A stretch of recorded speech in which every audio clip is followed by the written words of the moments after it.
Hey guys, Justin here. Welcome you guys to the TacosandGeeks.com reviews, and we are continuing our winter anime season coverage for the year 2018. And today we will be checking out episode 1 of the anime School Babysitters, which is available for you to watch on Crunchyroll.com.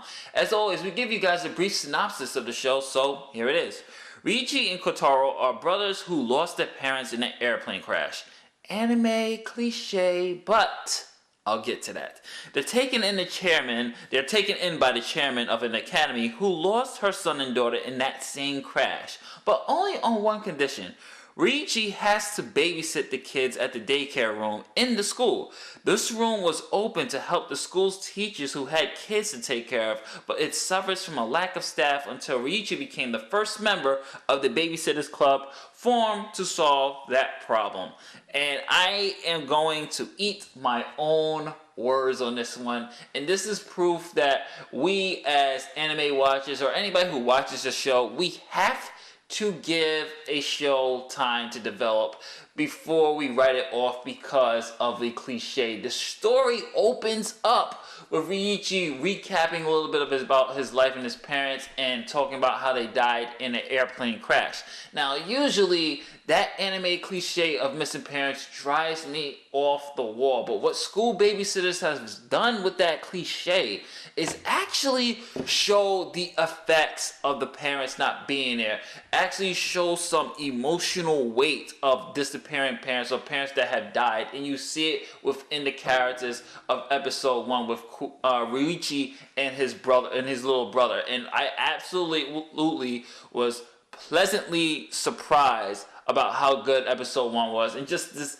anime in general, from the voice acting to the music. I was not actually expecting some emotional beats and emotional scenes that really tugged at the heartstrings, that even had me going like, oh man, this is sad. This is a sad situation, but it really has some light and some hope towards the end of the episode. I was not really expecting drama elements. What I thought was going to just be a nice comedy that, involves little toddler kids, and, you see things that you will expect to see in an anime like this. But I was actually pleasantly surprised about how well written it was, how great the established characterization was, and just heck, even the music really hit some emotional beats. And one thing I really do want to talk about is the characters. Ryuichi is just one of those characters that I know I'm gonna really like watching and really enjoying, because he is very mature for his age, because obviously he lost his parents.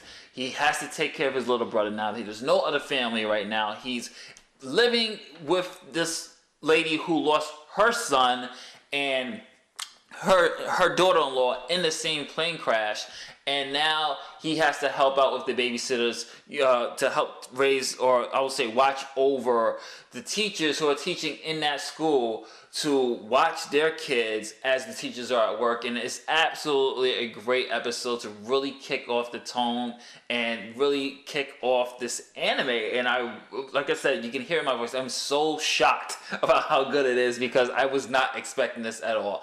And I really love what really makes this story work, you guys, is the characters. Not only Ryuichi and some of the supporting adults, but it's actually the little kids too. You have Taka, who's just full of energy. You have Mori, who's also very talkative and just sweet. The little kids in this anime is going to touch your heart, because it nails kids at that age very well, with that childlike innocence, that childlike mystery, that childlike playfulness, and it captures kids so well. And parents who have kids, I would say this is something they can watch as well, because I think the little kids who watch this anime, or I will say elementary school kids who will watch this anime, parents that will watch it with them, of course they will explain more of the adult themes to them, but I think they will gravitate more to the kids on the screen. I think the voice acting did a very good job of nailing the child voices and just really capturing that childlike atmosphere.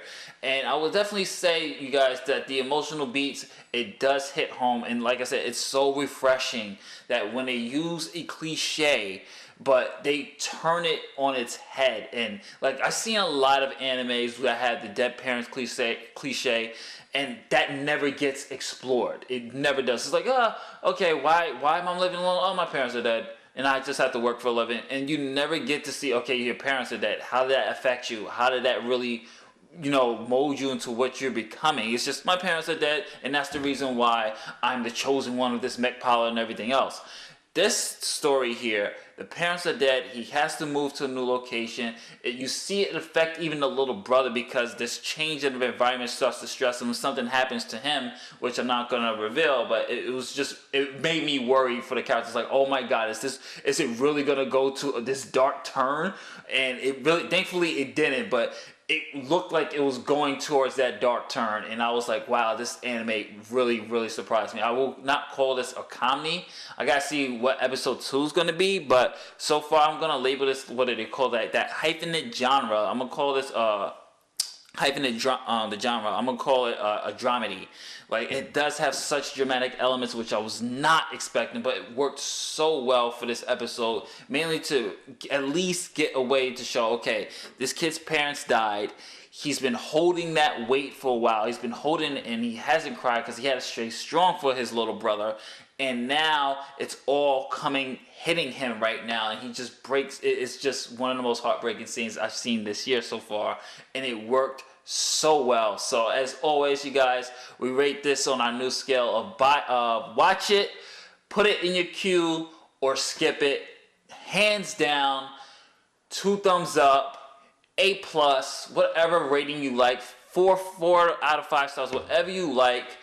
Definitely watch this one. This one was really good. I'm not sure what episode 2 is going to do. I'm hoping it keeps that same momentum and keeps that same balance of comedy and dramatic elements to really get you feel the characters. I think the music worked very, very well in this one to really hit that heartstring when it comes to Ryuichi just really letting it go. That's the highlight of this episode, is when Ryuichi just lets it all out. And I'm telling you guys, it was so refreshing to finally see the anime cliche death of the dead parents really come full circle and actually be a useful plot instead of a tool of why the character is alone. You actually see those type of things and progress, and I really love this. I'm really pleasantly surprised. Definitely check out School Babysitters. And this is Justin from otakusandgeeks.com saying thank you for watching. If you like the video, give it a like. If you like ONG, give us a subscribe on YouTube. But most importantly, please visit otakusandgeeks.com. Check out our interviews, our reviews on not just anime, video games, celeb interviews, red carpet coverage, everything. Everything geek. A from anime to zombie. This is Justin saying later days. Peace.